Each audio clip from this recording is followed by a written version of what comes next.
team building and positioning in nearly any game is super important. That is definitely still the case within God's Raid. Today I'm going to show you how I build my team and how you can probably get the most out of your team moving forward, and just some little tips and tricks to make the team work even better on certain campaign levels and different arena battles that you may come into. As you would know, this is the team building page where you get to put them in different positions in different slots. I do love it that from this page you can go straight into info and you can start leveling up, changing the gods and giving them gear and everything from this page. I do love it. That is one of the best quality of life things that they have in this game. It just makes it super easy. You see the arrow there, okay, I want to upgrade them, level up, away you go. Super duper easy. Also, the green dots and the arrows, love it. You're doing very well, God's Raid. There's a lot of things that you are absolutely killing it at. So when we go to build a team, these first two slots on the left here, they are your people at the front. The next three are your back line. What I've seen playing so far, the one that isn't in slot 1 will get attacked by more enemies if they have more enemies coming forward. It seems like it is a touch more forward, so they will direct their attacks into him more than the one in slot 2. So there's a lot of campaign levels and stuff like that where this one on the left in slot 1 will get 2 enemies straight onto him, and the one in slot 2 will only get 1. So with that being said, I would put your highest HP defense person in slot 1. I've got my defensive giant robot sitting there in slot 1 that's 2-starred up, so his HP and defense and attack is all raised up as much as I possibly can right now, and that's why he's there. In my slot 2, I have a melee attacker.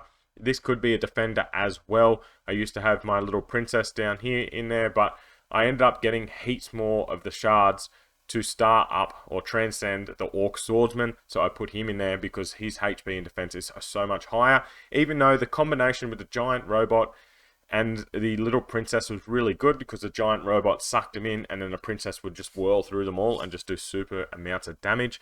I found that having that higher, way higher HP and defense is much more imperative for him staying alive and me going even further, because the longer that these two can stay alive, the better chance you have, because they just hold the line. Obviously, if the other team has a rogue that jumps to the back, then it kind of negates all that, but these two slots need to be high HP defenders, pretty much a defender and a melee if you want to go some more damage, because in campaign you get to a point where you need to kill them faster. You need more damage, so you can't just have 2 defenders sitting here doing absolutely nothing, just like tanking it up, unless you have your attacker sitting in a backline that is absolutely damaging. So I'll move on with these back 3. I've gone with 2 support. You can probably go with 1 support and 2 attackers. That's up to you. But a healer, I feel, is super imperative. Obviously, Divine Priest is your legendary one. Very good healer. Down the bottom here, this guy right here, he is a really good healer as well, your Orc Shaman. See, as you got your 2 healing right here. And then also your rare one, which is really easy to level up.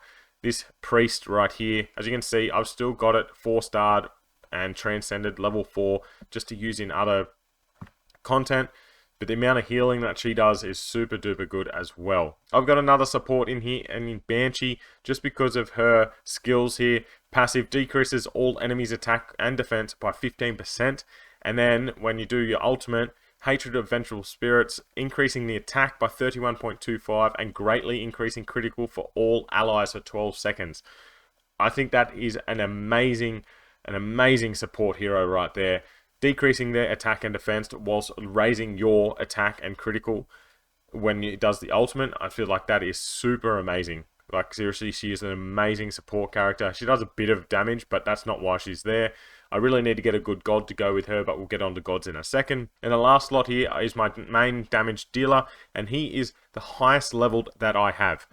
I do this because you need to do damage to the enemies as fast as possible. Getting rid of the enemies, like picking them off one by one or maybe a couple at a time. If you're going against 1 enemy instead of 5, that is a massive advantage that you have, and you can watch your heals and you know you're only getting attacked by 1 rather than getting swarmed by heaps. So I love having my attacking hero as high as possible. I'd put my best gear on them, level up and enhance the gear as much as possible, give it as many levels. I wish I got some more shards for it so I could start up. So up to you, whatever damage dealer you want. These legendary ones obviously are so much better than your normal epic ones. Obviously it takes a lot longer to get shards for them, but once you get into this game, you start getting a lot more shards and you can start fusing and getting your legendaries a lot quicker. So obviously the next thing we need to look at is these tactics down the bottom. As you can see on this right hand side, I've got the robot and a demon and a marionette. These are both 15% onto my giant robot, and that's again why he's at the front line, because he's getting boosts from everywhere. I'm getting a bit of extra HP for these two, which just keeps them alive a little bit more.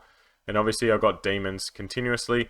I did have before, if I went like this, as you can see, I did have a couple more before when I had the Viking Princess in, but still the difference between having this one in here rather than the Viking Princess, I still have more luck and have progressed further having him in there than this little princess. I feel like it's something you need to definitely think about as you get further into the game and you have unlocked all the heroes. Then we can start really fine-tuning and picking the best team out there. For now, I feel like just having the 2 defenders in the first slot and then some support and damage in the back slot, and just play around with it. If you'd rather have 2 damage dealers and 1 healer, maybe that works a lot better for you. But I'm absolutely pushing as much damage into my Duke of Darkness, and then I will use the Banshee first, give him the extra attack, drop down their defense, and then just try and wail on them with his ultimate. Sometimes when you go into battle, you may notice that one of your back characters is getting downed quicker than the other ones. Maybe it's your high attacker that's going down too fast and you literally have no chance after that. Switch some positions because the enemy will continually do the same thing. So if your Duke of Darkness over here in slot 5 gets taken down continuously, switch it with your one in the middle here in slot 4. You may be able to move it across, get an attack off, and your Banshee may have more health and she stays alive. Or Divine Priest over there, whichever way it works. But just have a watch and you'll see that they'll be attacking one of them more than the others if they do the blink to the back. So it's all about watching and then moving on, learning, and then changing your team to get over this hurdle. And last off, we're going to talk about our gods, what we need to do when putting these two together. Obviously, you want to find gods that are also going to buff the champions that they are on. So we go to tier. He makes a Pact of Endless Battle, increasing the enchanted hero's attack by 26%. That is when it's leveled up 1. I should go and level it up again, so it gets it to 3, which goes up to 32%. This god only costs 2 mana to activate, and it stacks continuously throughout the battle. So I use him twice before I even use my Duke. I'm getting 52% more attack before I'm even doing his first hit. Also, you're getting the demon heroes increased by 27. His attack speed and magic speed, mana speed is up 22%, and upon dealing crit damage, attack is increased by 17.25%. So this guy is a perfect match with the Duke of Darkness because everything that he does also benefits the Duke of Darkness. It doesn't work very good on auto because it doesn't use this. It doesn't prioritize the tier. It uses other ones, so you don't get as many stacks. But when you're going through manually, you can stack, and really get so far and push his damage up immensely. Cooldown's only 20 seconds, so it's not too long, and yeah, cost is only 2. Everyone should be getting Poseidon very early. He is an amazing god. That Divine Wave is super good. I usually try and save it for the last battle. You may be able to use it in the first round if you're struggling to get the damage off before the last round, and then it should be cooldowned and ready to go by the last round. But I like using my other gods to stack everything up, so then once I get to the last round, I just absolutely wipe it as quick as possible. What you want to do is pair this god with someone that is going to get the benefit out of all of them, and who I like pairing my Poseidon with is not my main tank, it is my off tank, that melee, and with an Orc, he gets an extra bonus again, because if you have a look at Poseidon here, he gets Orc heroes, attack by 27%, accuracy by 22%, and at the start of every battle creates a barrier that absorbs damage equal to 24%. When you go to do passives, if you see one that increases attack speed 12% when a barrier is active, he's getting a barrier at the start of the battle. You're giving them heals, they're getting barriers. So it's all about trying to really meld all of these together and formulate just a little bit of synergy between your gods and heroes, and then what passives you get. But yeah, Poseidon needs to be on your off tank, I believe, because that should be probably your second highest attack dealer that also needs a lot of health, because if you have a look at here, he's adding 10,000 HP and 5,600 attack. So Poseidon is really good for that off tank. Once you've got your damage dealer and your off tank in as the gods there. There's a few other gods that you get that are really good, but it's all up to you which gods you get and then putting them on. Some of these red ones are really good, like Aphrodite. Her heal is amazing. Pairing her with the healing as well, that means you can get off a couple of heals within the 3 rounds. And then another one that is really important is your front tank. So at the moment, I've only got this orange one, but it is really good.